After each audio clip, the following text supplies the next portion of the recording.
A lady asked me after the session, in the Q&A session, "Sir, you said that you were an electrical engineer. Why did you give up your career as an electrical engineer?" I said, "Madam, I didn't give up my career as an electrical engineer. I upgraded my career from being an electrical engineer to a lifestyle engineer." And I said to her, each of us, based on our particular faculties of knowledge, should be contributing to the world's solutions to problems. Engineering is all about offering solutions to problems. All engineers are offering solutions to problems. All bodies of knowledge offering solutions to problems. And I thought mine is one, offering solutions to problems related to lifestyle. Problems happen, challenges happen, struggles happen, issues happen, misunderstandings happen, health crises happen, financial crunches happen, markets go down and that happens. All of that happens.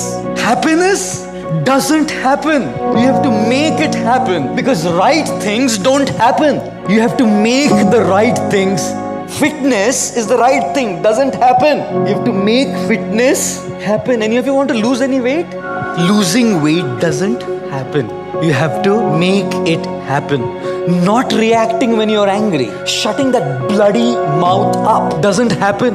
You have to make it happen. Only wrong things happen automatically. Right things, you have to make them happen. They don't happen like that. I'll tell you what, we all react in our own ways to lose it. Not reacting and shutting this up doesn't happen. You have to make it happen. Saying a sorry when somebody hurts you, or forgiving somebody when somebody hurts you, doesn't happen. You have to make it happen. Like sometimes you find child prodigies. You know, they're like masters in singing or dancing or writing or whatever they do. Like if you see 2-year-old kids, when their hands go on a piano, spellbound. Now, don't tell me that he could learn that and master it at that age. Don't tell me. A 2-year-old can't master the alphabet. Don't tell me that he mastered it by learning it. In fact, nobody taught it to him. He got it. He got it. Now, when you say he got it, don't call it genetic. How do genes give you a music skill? You know? How?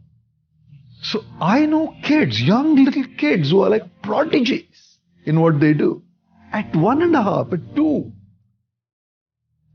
It's absolutely phenomenal. And then, now where is faith and belief here? It's rational logic that this guy has it. It's not come from learning. It's not come from reading. Nobody imparted to him. It must come from somewhere. How can there be an effect without a cause? Absolutely. And I can't see an immediate cause right now. So there has to be a remote cause before this. Right. You know what I mean? Whether I call it karma, whether I call it whatever, but I can't accept an effect without a cause. It's against my rational thinking. You know? So now, if this gentleman, this little boy or little girl, he or she, has this incredible talent.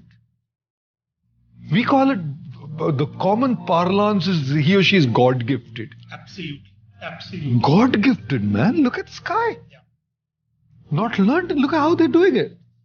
So that to me is, call it luck, call it destiny, call it karma, call it whatever. I didn't grab it. I got it. Matthew McConaughey, when he got the Oscar, he said something phenomenal. I loved it. In fact, it's written in the book as well. He first, of course, thanked God, thanked his wife, thanked his father, thanked his mom. And he said, I want to thank God.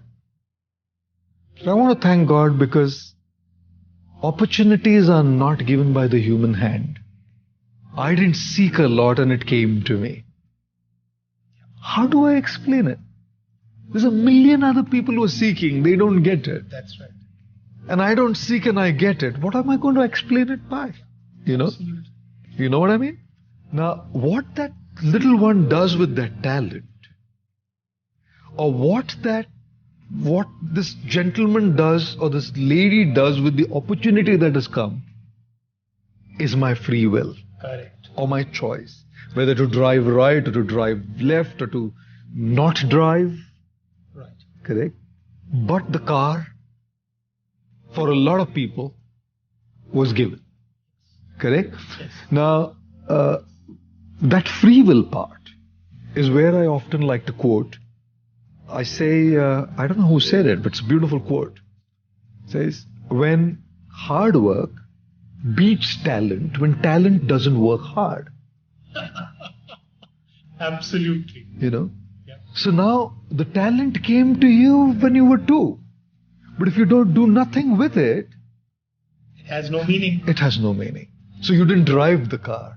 Yeah. You grossly abused the fantastic gift, the car that you were given. Absolutely. Correct?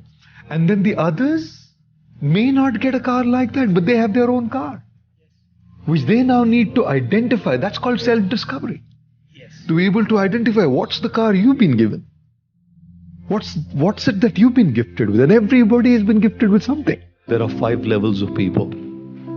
On level 1, the lowest level, is a person who only sees bad in others. For heaven's sake, that guy just cannot see any good. Anyone here like that? I don't think so. We're not so bad that we just can't see any good. Some people just can't see any. You know, it's like when you like someone, even if the guy does the biggest crime, you say, no, maro di kroche, aja. You like him. But when you don't like someone, even if he does the good, best thing, you don't like him. And if you have that experience, if you just don't like someone, even if he has all the good qualities, you just can't like him. There are some people on that lowest level. They only focus on the bad. They can't see the good. A level higher are those who see the good and the bad, but conveniently ignore the good and focus on the bad. How often it happens when we live with people, there's so many good things in them, but conveniently we neglect the good things and only focus on the bad. My husband digs the nose. Okay. He digs his nose, but he also does many other good things. How come you forgot all of those and only water digging? How come you only saw that? How come you only saw that? You know? We conveniently neglect the good and focus on the bad. The third category of people are those who see good and bad equally, and they're neutral. They're not concerned, good, bad, they're in their own world. The fourth category are those who see the good and bad. They choose to ignore the bad or deal with the bad and focus on the good. If you want to like a person, you have to be on level 4.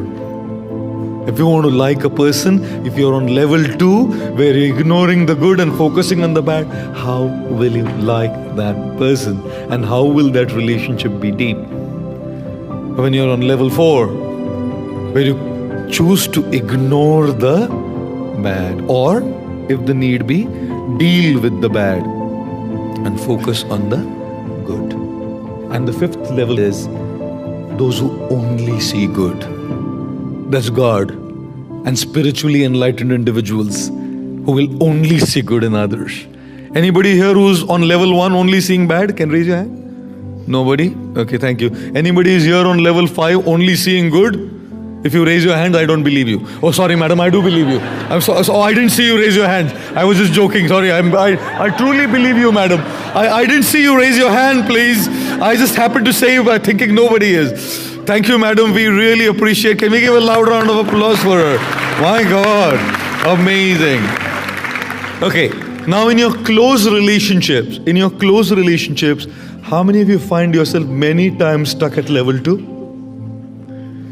Level 2, where you kind of look at the bad and forget the good that they have. Thank you. In our relationships, we need to come to level 4. I'll tell you what, the nature of problems is that it consumes our mind. Imagine a tooth which is hurting. I don't know if somebody's had their finger stuck in the edge of the door and the door is slammed. Good heavens, it hurts like hell.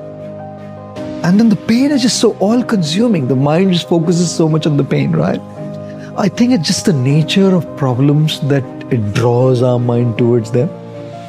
Like the tongue going towards the cumin seed in my tooth when it was stuck. It's like gravity, the law of gravity. If we put this bottle up and put it up here and drop it, it's going to just be pulled down. Yeah.